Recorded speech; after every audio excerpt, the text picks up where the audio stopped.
Hello दोस्तों, are के Gupta study में आपका स्वागत है। आइए आज स्टैटिक जीके का एपिसोड नंबर 21 पढ़ेंगे।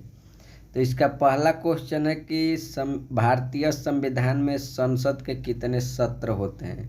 भारतीय संविधान में संसद के कितने सत्र होते हैं। तो ऑप्शन ए है 1, बी है 2, सी है 3, डी है 4। तो इसका आंसर हो जाएगा ऑप्शन नंबर सी 3। भारतीय संविधान में संसद के 3 सत्र होते हैं। कौन कौन? तो बजट सत्र, मानसून सत्र, शीतकालीन सत्र।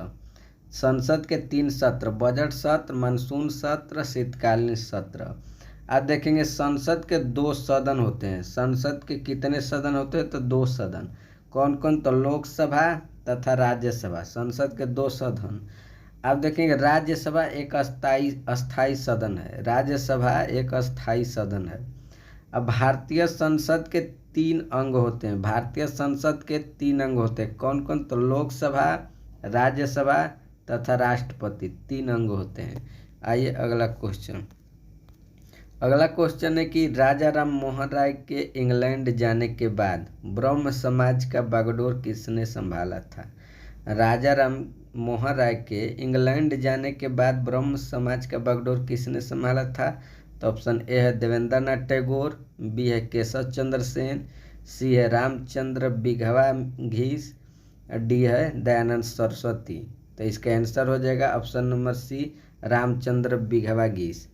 आप देखेंगे तत्वरंजनी सभा तथा तत्वबोधनी सभा के संपादक देवेंद्र नाथ टैगोर हैं।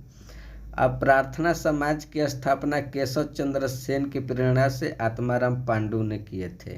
प्रार्थना समाज की स्थापना केशव चंद्र सेन के सहयोग से आत्माराम पांडु किए थे। अब वेदों की ओर लौटो का नारा दयानंद सरस्वती ने दिए थे।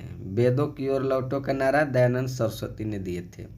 आइए अगला क्वेश्चन। दोस्तों, अगर वीडियो पसंद लग रही होगी तो वीडियो को लाइक तथा सब्सक्राइब कीजिएगा। क्वेश्चन है कि वायुमंडल के ऊपरी परत के अध्ययन को क्या कहते हैं। वायुमंडल के ऊपरी परत के अध्ययन को क्या कहते हैं। तो ऑप्शन ए है वायुमंडल, ऑप्शन बी है वायुविज्ञान, सी है ऋतु विज्ञान, डी है इनमें से कोई नहीं। तो इसका आंसर हो जाएगा ऑप्शन नंबर बी वायुविज्ञान कहते हैं। वायुमंडल के ऊपरी परत को वायुविज्ञान कहते हैं। आप देखेंगे वायुमंडल के निचली परत के अध्ययन को ऋतु विज्ञान कहते हैं। वायुमंडल के निचली परत के अध्ययन को ऋतु विज्ञान कहते हैं। और वायुमंडल के निचले स्तर में भारी गैस की प्रधानता होती है। वायुमंडल के निचले स्तर में भारी गैस की प्रधानता होती है। और वायुमंडल का सर्वाधिक अस्थायी तत्व जलवाष्प है।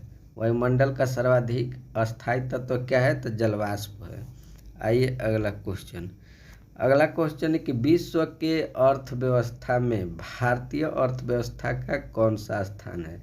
विश्व के अर्थव्यवस्था में भारतीय अर्थव्यवस्था का कौन सा स्थान है।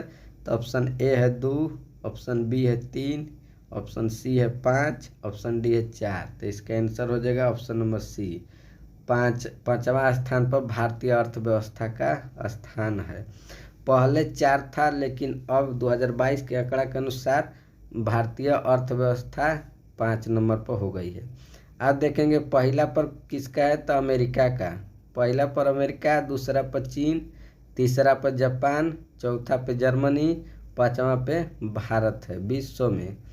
आप देखें भारतीय अर्थव्यवस्था में सबसे अधिक सकल घरेलू उत्पादन में तृतीय क्षेत्र यानी सेवा क्षेत्र का योगदान सर्वाधिक होता है। आइए अगला क्वेश्चन। अगला क्वेश्चन है कि अग्निकुंड का साक्ष्य किस स्थल से प्राप्त हुआ है। अग्निकुंड का साक्ष्य किस स्थल से प्राप्त हुआ है। तो ऑप्शन ए है लोथल, बी है कालीबंगा, सी है A+B, डी है चनहुदड़ो। तो इसका आंसर हो जाएगा ए और बी दोनों। लोथल और कालीबंगा दोनों से अग्निकुंड का साक्ष्य प्राप्त हुआ है। आप देखेंगे चावल का प्रथम साक्ष्य लोथल से प्राप्त हुआ है। चावल का प्रथम साक्ष्य लोथल से प्राप्त हुआ है। अब भूकंप का साक्ष्य कालीबंगन से प्राप्त हुआ है। भूकंप का साक्ष्य कहाँ से मिला है? तो कालीबंगन से। अब मनके बनाने के कारखाना लोथल तथा चनहुदड़ो दोनों से प्राप्त हुआ है। मनके बनाने के कारखाना। आइए अगला क्वेश्चन। अगला क्वेश्चन है कि एलिफेंटा जलप्रपात कहाँ है। एलिफेंटा जलप्रपात कहाँ है। तो ऑप्शन ए है मेघालय, बी है श्रीलंका, सी है महाराष्ट्र, डी है छत्तीसगढ़। तो इसका आंसर हो जाएगा ऑप्शन नंबर ए मेघालय में। एलिफेंटा जलप्रपात मेघालय और एलिफेंटा गुफा महाराष्ट्र। एलिफेंटा गुफा महाराष्ट्र और एलिफेंटा पास श्रीलंका। एलिफेंटा पास श्रीलंका। आज देखेंगे चित्रकूट जलप्रपात छत्तीसगढ़ में। चित्रकूट जलप्रपात कहाँ है। तो छत्तीसगढ़ में। इसे नियाग्रा जलप्रपात के नाम से भी जाना जाता है। इसे नियाग्रा जलप्रपात के नाम से जाना जाता है। आइए अगला क्वेश्चन। अगला क्वेश्चन है कि आनुवांशिक घटकों में फेरबदल के कारण मनुष्य में हुए परिवर्तन को क्या कहते हैं। आनुवांशिक घटकों में फेरबदल के कारण मनुष्य में हुए परिवर्तन को क्या कहते हैं। तो ऑप्शन ए है टॉक्सिकोलॉजी, बी है न्यूमिस्मेटिक्स, सी है यूजेनिक्स, डी है एपिडेमियोलॉजी। तो इसका आंसर हो जाएगा ऑप्शन नंबर सी यूजेनिक्स कहते हैं। आनुवांशिक घटकों में फेरबदल के कारण मनुष्य में हुए परिवर्तन को यूजेनिक्स कहते हैं। अब देखेंगे टॉक्सिकोलॉजी में विष का अध्ययन किया जाता है। टॉक्सिकोलॉजी में विष का अध्ययन किया जाता है।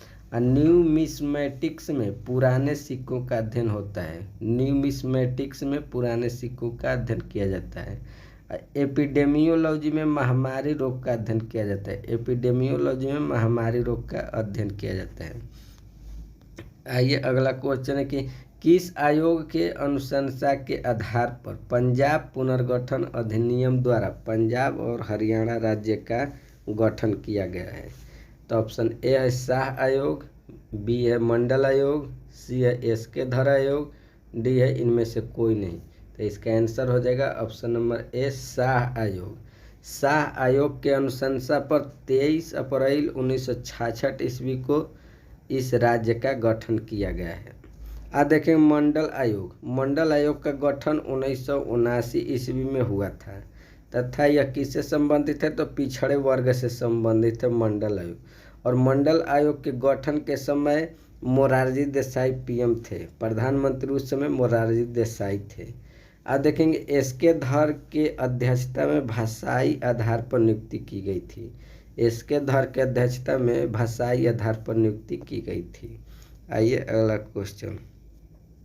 अगला क्वेश्चन है कि इनमें से कौन सा व्यक्ति तबला वादक है। इनमें से कौन से व्यक्ति तबला वादक थे। तो ऑप्शन ए है गुदई महाराज, बी है जरीन दारूवाला, सी है जुबिन मेहता, सी है वस्ताद बिंदु खां।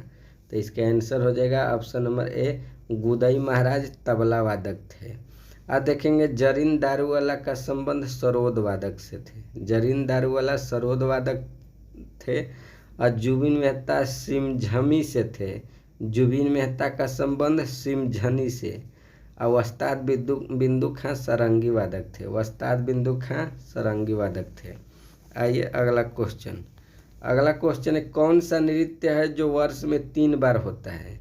कौन सा नृत्य है जो वर्ष में 3 बार होता है। तो ऑप्शन ए है टिप्पानी नृत्य, बी है घूमर नृत्य, सी है अहपन नृत्य, डी है बिहू नृत्य। तो इसका आंसर हो जाएगा ऑप्शन नंबर डी बिहू नृत्य।